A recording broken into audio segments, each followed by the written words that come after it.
Gabe, while we're waiting for others to log on, we had our annual meeting yesterday, and I was able to present the Lean Six Sigma Greenbelt program at the annual meeting, and got some good comments and good feedback on it. Oh, good. I'm glad to hear that. Yeah, I saw a little post from where did I see that? Someone on LinkedIn had put that up there. Probably Crystal. Crystal, yes, that's who I saw. Yeah, yeah, yeah. Yes. Yeah, some pretty fun pictures on the LinkedIn post there. Yeah, it was interesting because we had people from campus, and one person actually presented her project, Hmm. so people could have a kind of a hands-on feel for what projects look like in their final form. So it was really good. Oh, oh, that's awesome. Very Yeah. cool. Thanks everyone for logging in. This is John Dolan with Continuing and Professional Education. Your instructor Gabe is with me as well. We'll introduce ourselves in just a bit. We're waiting for the rest of the registered attendees to log on, but thanks for joining us today.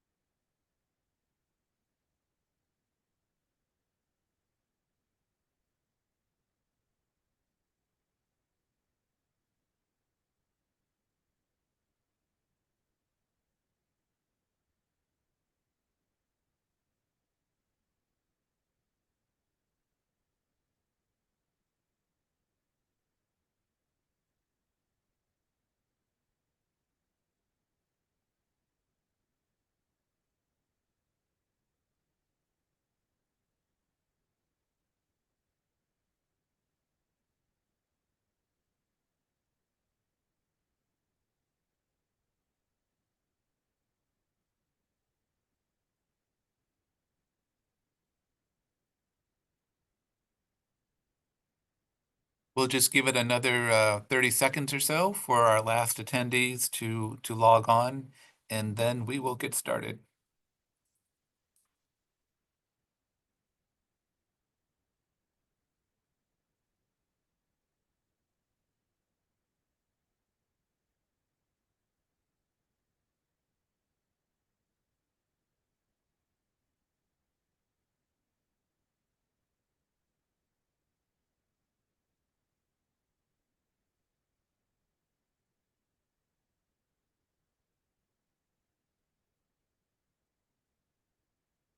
Okay, let's get started. It's 12:01. I want to welcome everyone to the Lean Six Sigma Greenbelt information session. We're prepping for our next cohort, which starts Friday, March 7th. It's 7 classes total that runs every other Friday from 9 a.m. to 12 p.m. And will end on May 30th, 2025. My name is John Dolan. I'm a public education specialist, and I received my green belt from this program about three years ago. Some housekeeping for you this afternoon. The session is being recorded, so please keep that in mind, and the recording will be sent out to you within 24 hours upon completion. We will have a Q&A session at the end, but if you want to ask questions, please use the chat feature on the bottom of your screen. We will try to answer the questions dynamically, or we will get to them at the end. Again, I'm John Dolan. Your instructors for this cohort are Gabe and Ron Bauer, and we welcome you to the information session.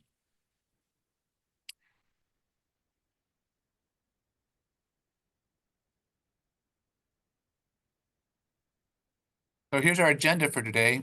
We'll do some quick introductions.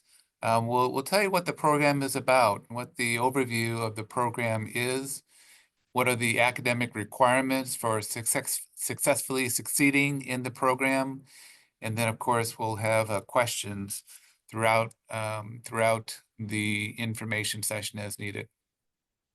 I'll go first. My name is John Dolan. I'm a public education specialist. I've been with UC Davis almost eight years. My background is on the medical education side. I've released lots of software in that realm. Here at Continuing and Professional Education, I run the Lean Six program, as well as all new builds that we do on the technology side. And again, I got my green belt in 2021, and I use it every day, both personally and professionally. It's been just a valuable tool for me. Gabe, why don't you go ahead and introduce yourself as well? Sure.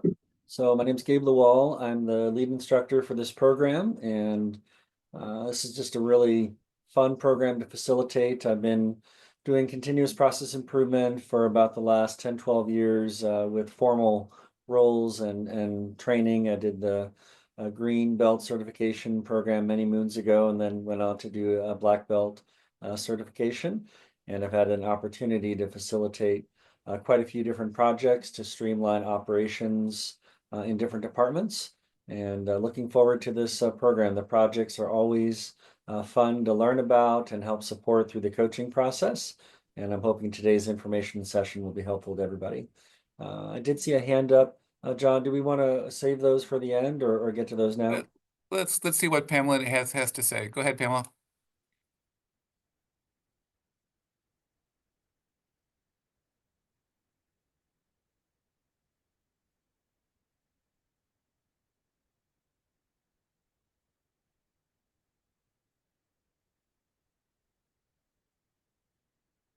I'm sorry, I didn't mean to raise my hand.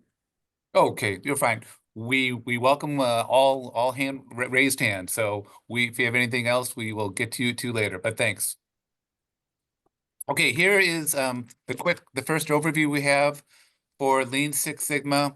So indeed, this is a systematic method on many different levels. Lean Six Sigma has been around for almost 6 decades now.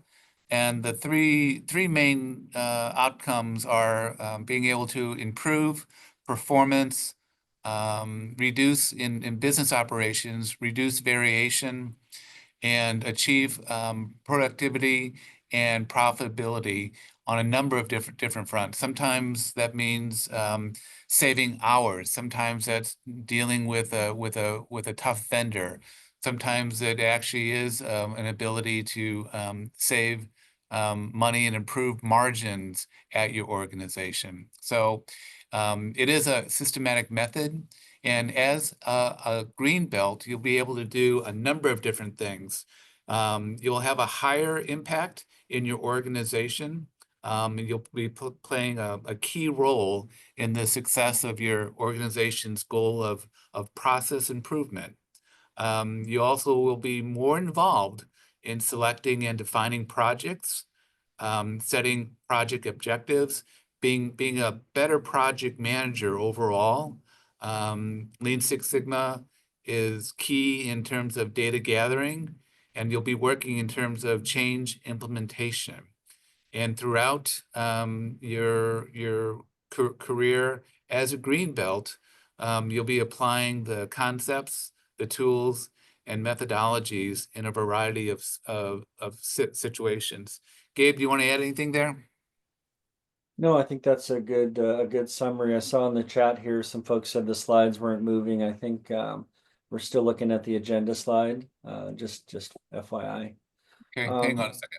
Sure.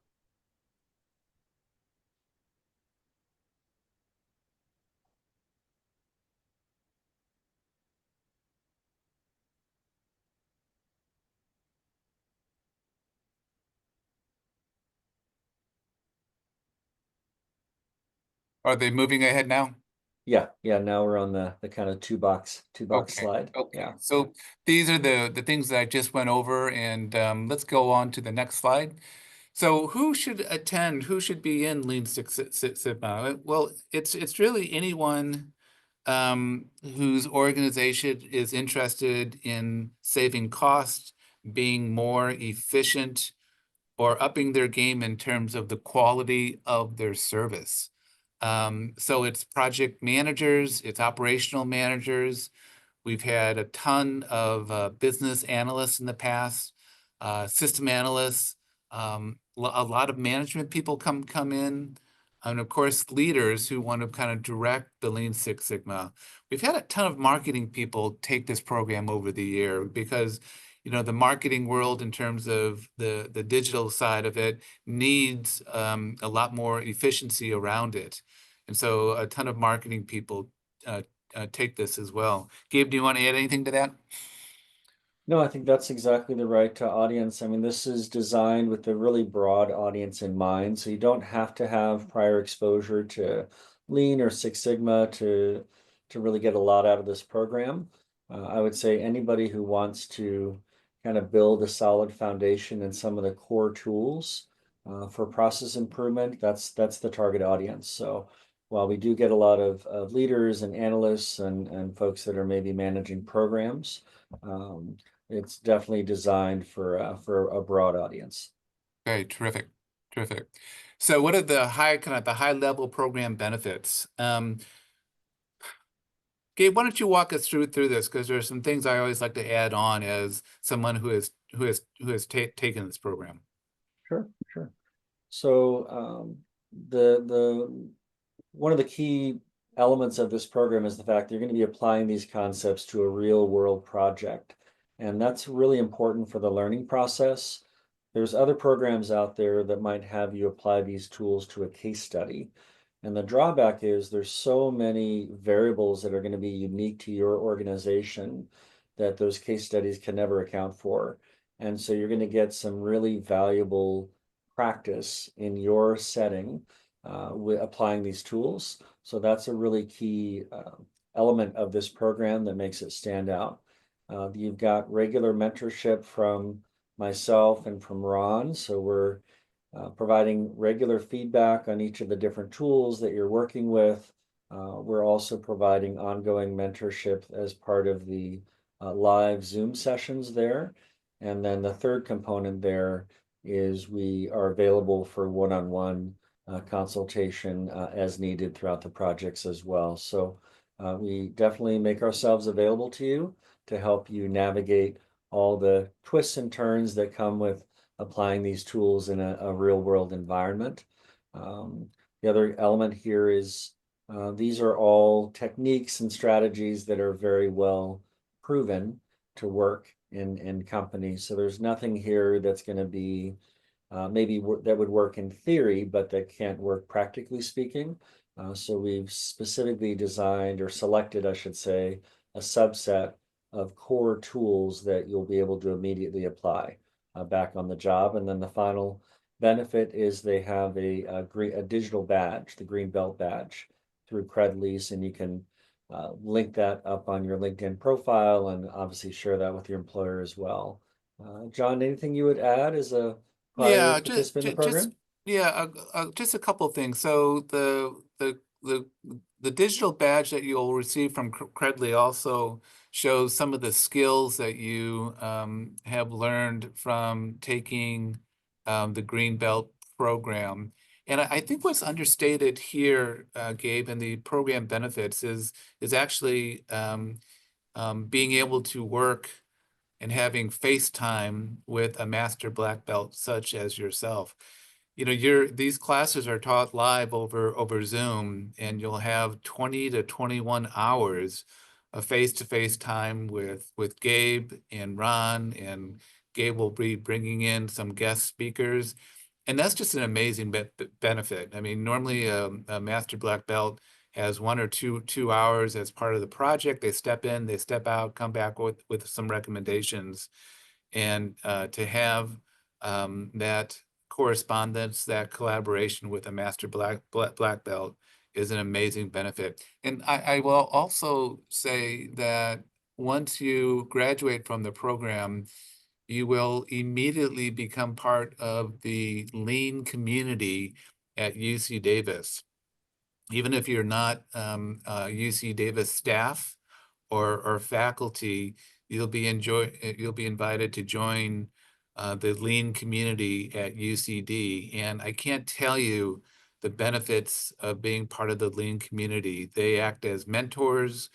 If you're working on a project and you're blocked, you can reach out to them. They'll find ways to unblock you, and you'll just be able to collaborate with other people who have recently taken a Greenbelt program.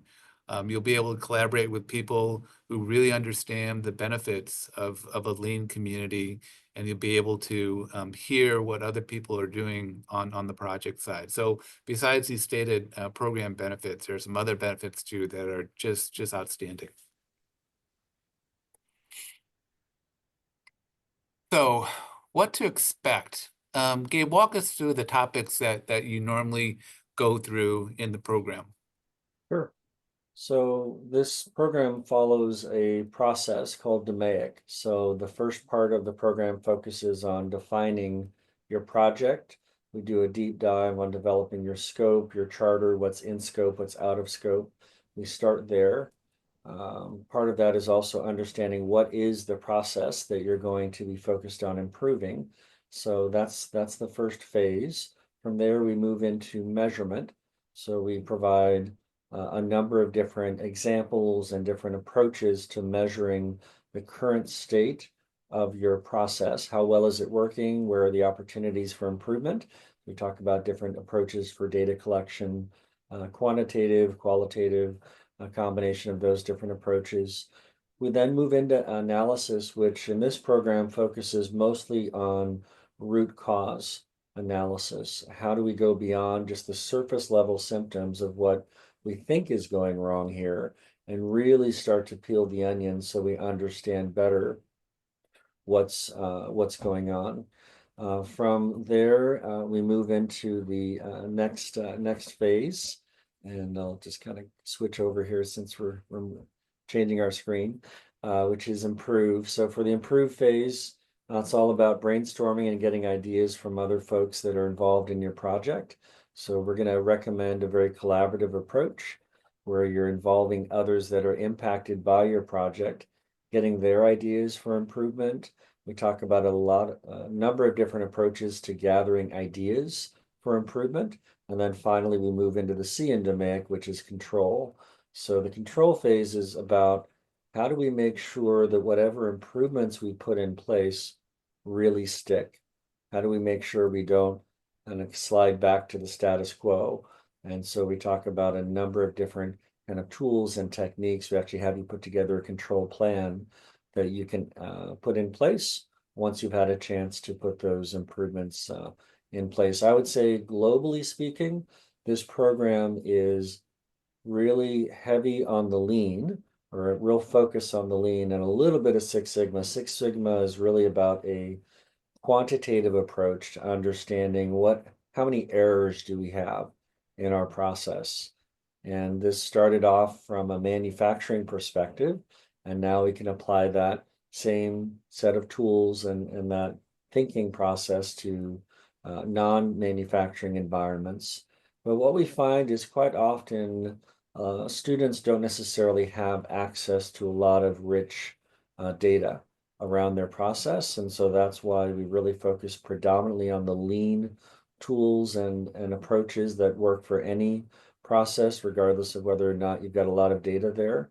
And we do introduce a handful of statistical analysis approaches and tools along the way, but I would say that is not the primary focus of this program. So hopefully that kind of gives you a little bit of an overview. And then John, just for your awareness, we don't have the slides visible currently. Let me know if you want me to share them from my side. Yeah, Gabe, you're going to have to. I moved to a place that had better Wi-Fi, and that's disappointed me. So if you could share, no. that'd be great. No problem. Let me pull that up right now. Give me one second. Thanks for your patience, everyone. Yeah. Share this one.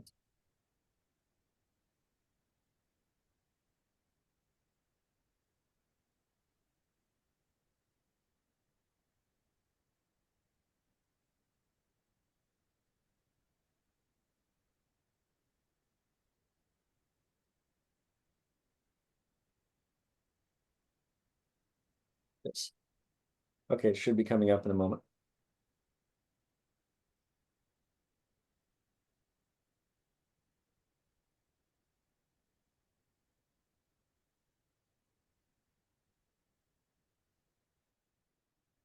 How's that look, John?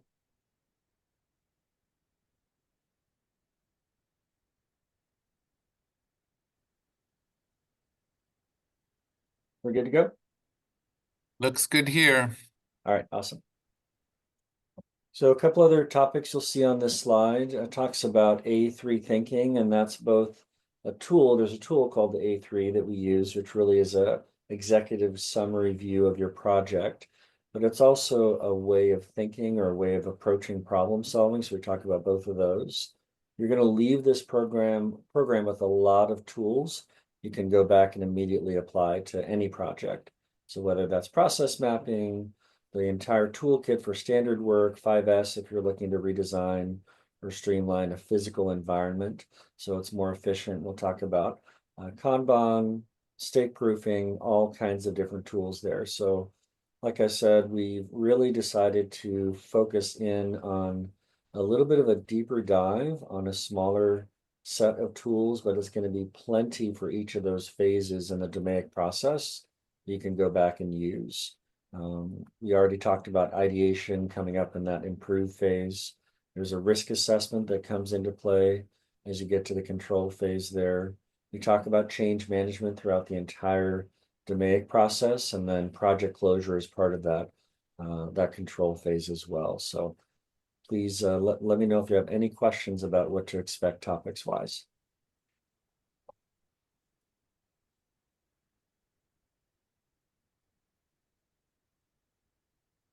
All right, should we keep rolling? Yeah, you want to go into the next slide, please? Thanks. Sure, sure.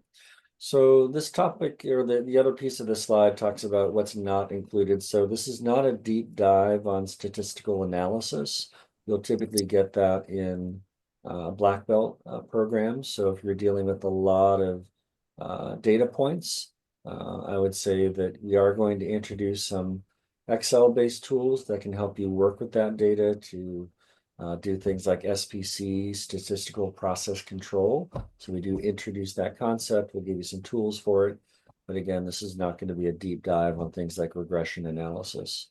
Yeah. So this is going to give you a lot of tools that can help you with kind of incremental improvement. And that's going to help you in scoping your project. We really want to make, and we'll talk more about project selection in a minute. Want to make sure you select a project that is going to be the right scope for the amount of time we have in this program. So myself and Ron will work with you on the project selection piece. This Yeah. next slide goes into some requirements for the Green Belt badge. So obviously attending all the live sessions. There are some knowledge assessments that are happening along the way. Those are administered via Canvas. Making sure you get all those assignments in on time. Typically every other week, you'll have one or more assignments due that are specific to that phase in the DMAIC process. And then you're going to be completing one major project. However, each of the bi-weekly assignments will help build up to your final overall project. So you're going to be getting this done in little chunks, if you will. And that's going to help make sure you have all the pieces you need for the final project presentation. Yeah. Sorry, And John, what are you Gabe, about to add? Go. yeah, let me add on to that just a bit, which is we do want you to attend all live sessions. There are 7 live sessions, and that's a mandatory policy. But we understand that if something comes up, if there's a block, if you've had like a conference, you've been booked for a year and you can't attend a certain class, let Gabe, Ron, and myself know. We'll try to work around that and see what we can do. But the important part is we do want you there because again, that FaceTime with Gabe and Ron and the other speakers is so important, so important. Gabe, one of the questions that we normally get at this time is the question around the technical requirements that people need to have in place coming to the program. In the past, people have said, do I need to be a computer scientist? Do I need to be a data scientist to complete the Greenbelt program. What's your response to that? Yeah, I would say no in terms of those specific disciplines. Really, I would say having some basic project management skills is helpful. However, you don't have to be a full-time project manager to be successful in this program. We give you a lot of tools along the way to help you with managing your project. I would say the most important thing really is a curiosity, a drive, a motivation to really understand what's happening with your process. And another important prerequisite is having a strong sponsor. So we talk a lot in this charter process about identifying who is your sponsor. That's generally going to be someone in your upline management chain. Could be your immediate supervisor, could be someone a level or two above that. But that is something that's going to be really important because you're going to need their help inevitably at some point along the way to maybe clear some roadblocks or make sure that there's enough attention being given to this project. So I would say those elements are much more important than having any sort of data analytics or math background. Again, we're going to give you lots of examples. All of our worksheets include a sample with the worksheets. You'll always be able to see, okay, how is that calculation working, or how's that, what is finished or done look like? So lots of support along the way. Yeah, and if I may add, you'll be working within our learning management system called Canvas. If you've taken online courses before, you're probably familiar with Canvas. And really the fundamental skills are being able to open a browser, to save a file, to download a file, and to retrieve a file. I think if you can master those along with standard Microsoft Office tools, you'll be in good shape for the program. Great. So we can continue on and talk a little bit more about the schedule and the time commitment here. So as John already mentioned, the schedule is Friday Zoom sessions every other Friday from 9 to noon. And that includes some guest speakers that I bring in. I usually try to get anywhere from 4 to 5 different guests to join us each for each term. And so what you'll be doing is that'll tee up a certain set of tools and processes and foundational knowledge. We'll go through some examples there. And then in between each of those sessions, you'll be applying those tools. So we would have just talked about something like the charter, for example. We would have walked through an example together. You would have had a chance to ask questions about that. And then your homework assignment for the next couple of weeks would be to go out and create maybe your first draft of that charter. So that's an example of the cadence there. Now, along the way, if you have any questions, you can always reach out to myself or Ron. You'll typically be paired with one of us for the ongoing mentoring and grading, so you have that continuity. So that's where the self-study, the project work is happening, is during in between those live sessions over that 2-week period. So really common question, especially at this phase, is how much time is this going to require? So generally speaking, you can see this rough estimate on the screen of 30 to 40 hours.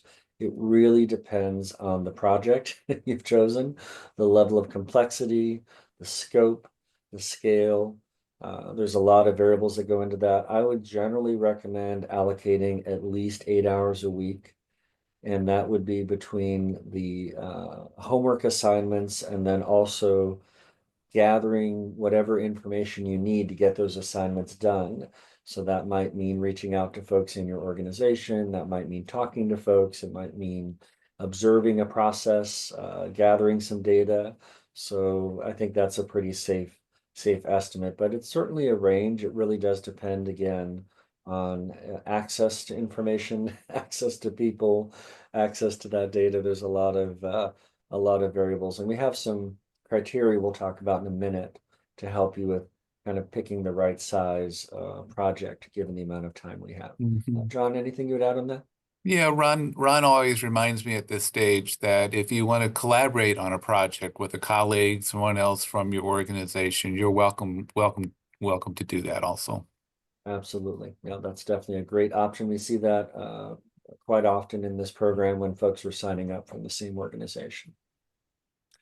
This slide gives you a little overview of what the schedule looks like.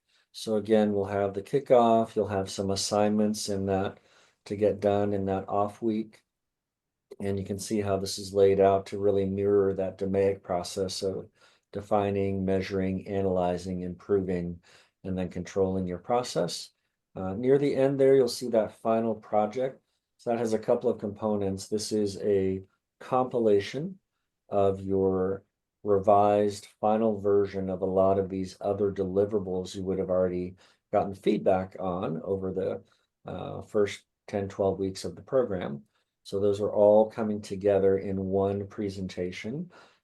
There are a couple of new components you're going to be adding at the end there as well, including some reflection. And then there's an opportunity. We typically have anywhere from 6 to 8 folks who will volunteer to deliver their presentation in front of their peers in that last class. So that'll be an opt-in process for folks to share their presentations. And that's a great learning opportunity to hear from your colleagues, a little more detail about how they've applied these tools, what they've learned along the way. And that's a nice way to round out all the other examples. The guest speakers I'm bringing in each week are talking about usually fairly robust process improvement projects at various companies. And so with the final projects, you get, again, a really good variety of different types of projects. Sometimes they're a little bit more maybe small to medium in scale, which is good. And so this is, again, a lot of case studies that you'll be exposed to throughout the program. Anything you Yeah. wanted to add on that one, John? No, I would say that on my with my experience is that I learned to be agile as I was working through my project. I brought in a project that was way too complex, had a very big scope, and I was able to kind of winnow that down a little bit. And I think, you have that opportunity as well, which is the realization that projects change sometimes over 12 weeks. Sometimes an executive sponsor will have left your organization and you've got to fill that role with someone else. So we understand that. And if you can remain a little bit agile through the course, that will help a lot. Yeah, absolutely. And myself and Ron will be available every step of the way to help you navigate any challenges, barriers you come up against along the way. And, changes in sponsors is a really good example of what can happen along the way. Yeah. The only other thing I'll say is as a graduate, which is keep up with your work, keep up with the homework. You don't want to get behind because each week, each session builds on the next or the previous. So you want to make sure that you keep up as best you can. Yeah, great advice. Thanks, John. This next piece is about identifying your project. So our goal, and we're going to give you some feedback along the way. So when you get your first draft of that charter, you'll get some immediate feedback on the scope of what you've selected. And we'll let you know, hey, we think this is either maybe too big, as the example that John just shared speaks to, maybe too small, maybe it doesn't have enough complexity for you to be able to apply the many different tools you'll be asked to apply. Or is it in that sweet spot of just about right, which is kind of medium in terms of scope and complexity there? So these are some questions for you to think about as you are noodling on possible projects. So number one, is it clear what problem you're trying to solve? And in some cases, it's really obvious, gosh, we've got too much time being wasted with people waiting for things. So wait time is a pretty common issue that folks are trying to resolve regardless of that process. Now, most of the processes that come up in this program are a service or an ongoing kind of program of some sort. Every now and then, we will have folks come from a manufacturing environment, and these tools work for both. Again, most of the time we're seeing these being applied to services as opposed to products. However, all the Lean Six Sigma tools started off with origins on the manufacturing environment side. And so we've then adapted them for services. So could be, hey, I've got a complex project or process that we think just has too many steps. So maybe you want to reduce the number of steps there. Maybe you've got some feedback from end users or customers who are telling you, hey, this is hard. This is this is painful. Help make this process better for us as an end user. So you might have some feedback from clients or customers you can work with. So lots of different angles you can approach this from in terms of the problem you're trying to solve. The second bullet here is around key stakeholders. So the key element here when it comes to organizational readiness is this: do you have at least one strong sponsor to help you navigate the inevitable twists and turns that'll come your way? So that might be your immediate boss, as I mentioned earlier, might be someone a level up or even 2 levels up. And the role of the sponsor is to assign resources, make sure that this gets enough attention and focus and priority given all the other things happening in the organization. If your process is cross-functional, this means you might need help from your sponsor with getting other folks from other areas involved. And because we're talking about, freeing up people's time. So that is a really key element to organizational readiness. Obviously, if your organization is about to go through some sort of major realignment, reorg, that would be something to think about in terms of timing. That would certainly add a pretty major challenge there. So I would say, again, the key element there is support from your upline, and then potentially, if you know that you're going to need help from another department, let's say there's 2 departments involved in this process, an early conversation to find out the head of that other area, are they bought in? Yeah, I'm going to be signing up for this program starting in early March. Probably some opportunities to collaborate in applying these Lean Six Sigma tools. Just get an initial read, get an initial kind of temperature check, if you will. And if you're facing a lot of strong resistance to that type of collaboration, to me, that would be at least a cautionary flag. Not that your sponsor couldn't help you navigate that, but the more that the key stakeholders are open to participating in this process, that could mean a weekly check-in of some sort, a bi-weekly check-in of some sort. So it depends on the nature of the process. So that's really important when it comes to organizational readiness. This third bullet is an example of what we mean by performance measures or process measures: lead time, wait time, handoffs. Sometimes you have data around defects. We don't always have access to that. And again, back to evidence, you may or may not have data today that tells the whole story about how your process is performing. That's totally okay. And that's oftentimes the starting point. So we're going to talk about, how do you go find the data you're looking for? What are some different methods to gather some data to really understand that process better? This second to last bullet is a pretty important one. Is your supervisor, your manager, are they willing to empower you to at least influence this process, right? So you may not have the title to go along with this, but at a minimum, is your supervisor, your manager, prepared to empower you or step in as needed to help make sure that this process can be improved and that there's an opportunity to apply these different tools. And then this last one, again, back to support. That's all about sponsorship.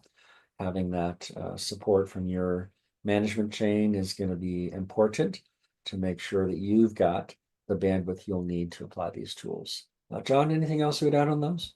No, it's a great overview. I would just emphasize again that don't go for the most complex project that you can think of.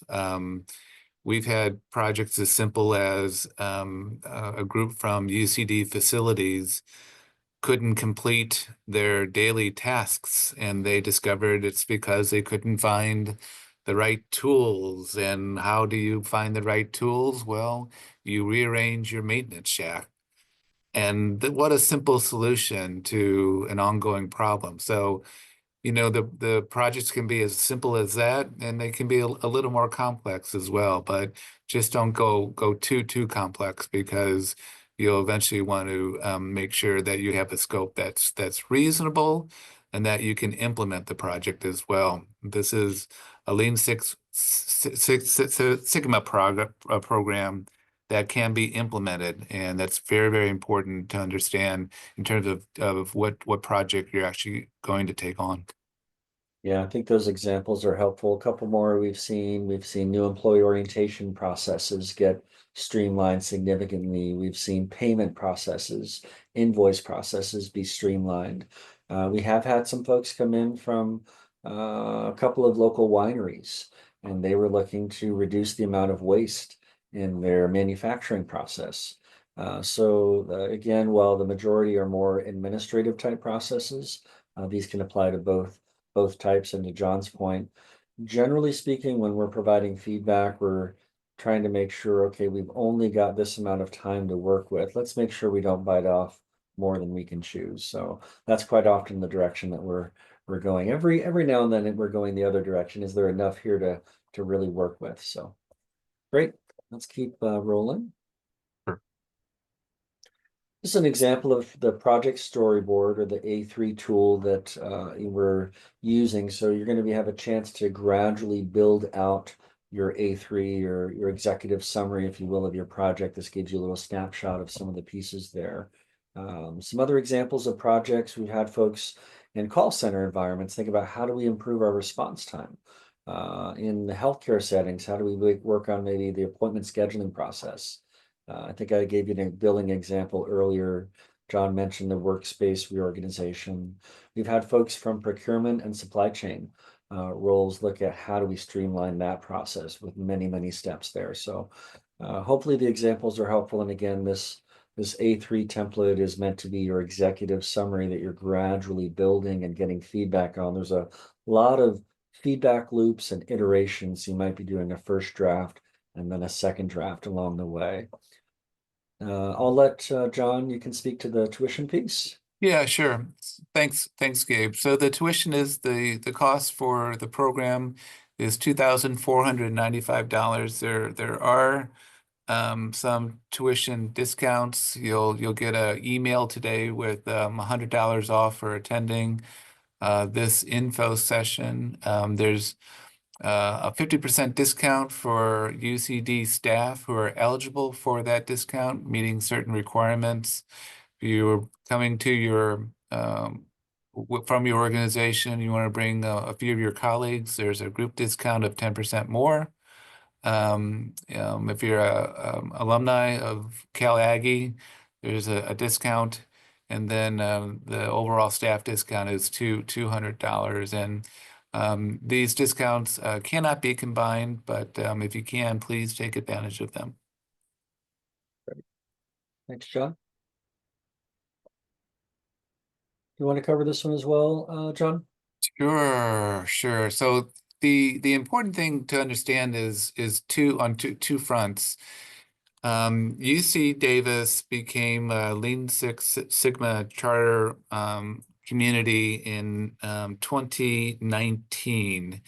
So if you're currently working for UC Davis or wish to work for UC Davis at some point, having your green belt is a big step in the right direction. The UC Davis Provost Office has empowered the Lean Six community at UC Davis to get as many staff as they can, get the green belts for as many staff as they can, and that's an important tool in terms of building up what you can do for your organization.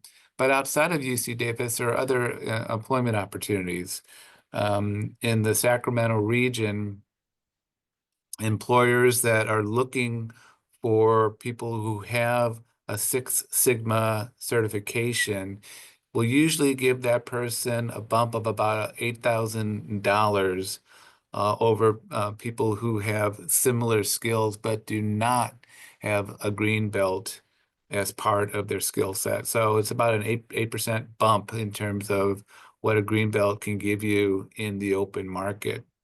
And besides UC Davis, there are a ton about other local companies that are currently looking for green belts.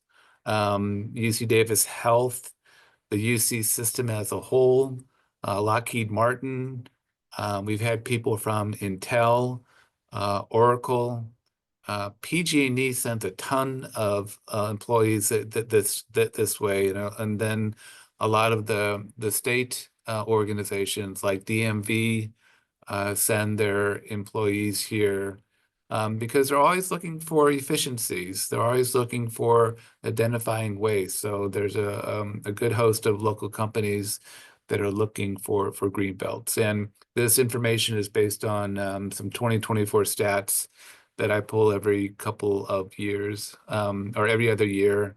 And again, in the Sacramento area, there are employers looking for green belts to hire. So please keep that in mind.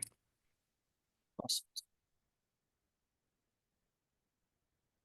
Okay, we're at our wrap up. So we've got the student services number there, and then you can Yeah, open it up. the easiest way to apply if you want to just get it done in 5 minutes is just to call that number, and our student services group will enroll you right away. We do have a cohort launching March 7th. We do have a room still in that cohort. We run Lean Six Sigma twice a year. So if for some reason you can't make the March cohort, we have another one launching in September. But if you're interested in getting into the program in March, I'd urge you to go to the website or call Student Services as soon as you can. Great. I think that's our final slide here. Actually, let me go to this next one that talks more about enrollment. And then if we have any questions about what we've talked about today, this is a good opportunity. You can raise your hand and we'll make sure to call on you. Let's see. First up is Motaz. Go ahead.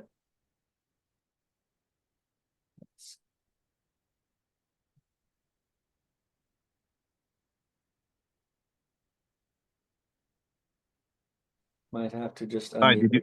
did you hear me or do you have to repeat? Yeah, we got you. Now you're good. Go ahead.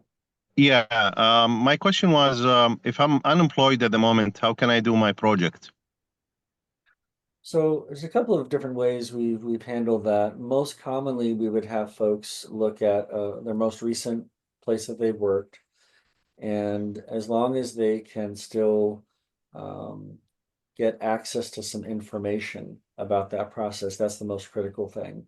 So if you have a good relationship with the former employer that might actually be willing to get some, I'll say, free help with streamlining that process, it is possible. It can be done, but it does require access to some information about that process, or maybe availability to interview folks that are still involved with that process. Now, in some cases, if this was something that you managed or you owned as at that time, you might have most of what you need already, especially if you have any documents that you still have access to. But generally speaking, I'll take measurement for a good example. At that stage, we would ask you to gather some data around how that process is doing. You may have some historical data you can use, and that's perfectly okay. But if you didn't, you would want to make sure you have access to folks that could provide that data. So I would say that's the potential workaround, is to use historical data around process improvement. As far as how much we ask you to apply and then measure at the end, when those last couple of phases, for the improvement phase, for example, we're looking for as many ideas as you can generate, but we're not expecting that you'll have time during the program to apply everything in that company and start to see the needle move. We're going to have you do a lot of kind of planning those last couple of phases. So hopefully that helps. Okay. And Gabe, it looks like we have the wrong dates up here. Obviously, the class starts on March 7th, on Friday, March 7th. And the enrollment deadline would be 1 week prior. So that would be the end of February 28th. Good catch. Right. Hopefully that helps a little bit with that first question. Other questions that folks have as they're considering signing up or thinking about possible projects?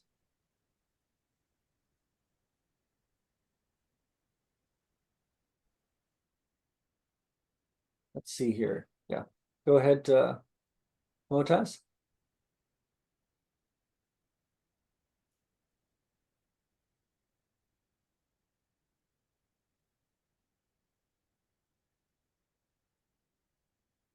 Might just have to unmute. Again, with the Okay, now you're Greenbelt, yeah, with the Greenbelt certification, do I have enough credentials to start a Six Sigma project in my organization, or do I need a black belt or master black belt certification to start and lead in Six Sigma project? Yeah, it's a That's it. great question. So what we find is our goal is by the time you're done with these 12, 13, 14 weeks, is that you're equipped to lead and facilitate these projects in your organization. That's our goal. And I would Okay. say that the vast majority of folks, better than 90%, tell us in the surveys that is they feel equipped to do so at the end of the program. So you ask a good question about, okay, what's the value add as we look at maybe a black belt versus green belt. So if you're in an organization that's dealing with really large quantities of data and they need to do a lot of statistical analysis around process data, I think it's worth adding the black belt because you're going to get a lot deeper dive on a lot of the SPC tools, statistical process control, including regression analysis, among other types of analysis of that data.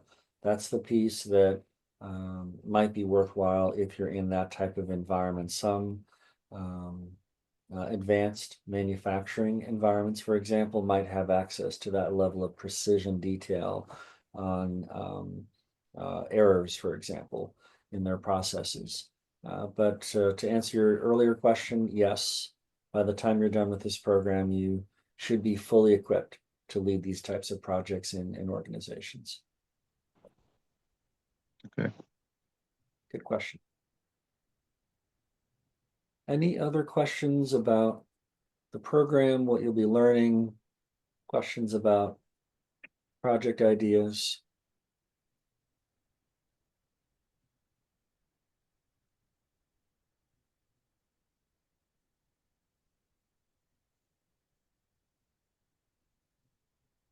Seeing any other hands right now?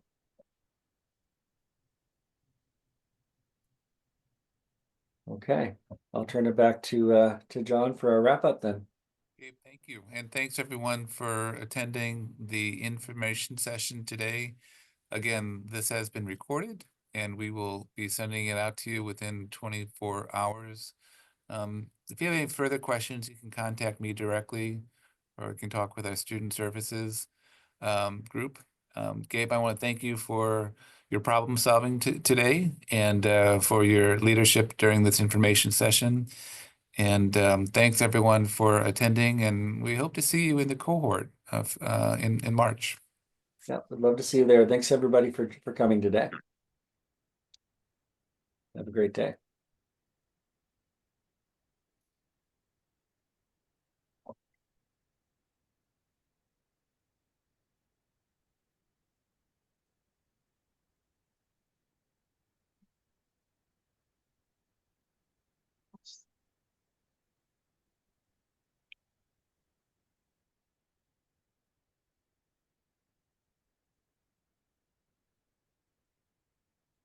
Can you end the session on your side, Gabe?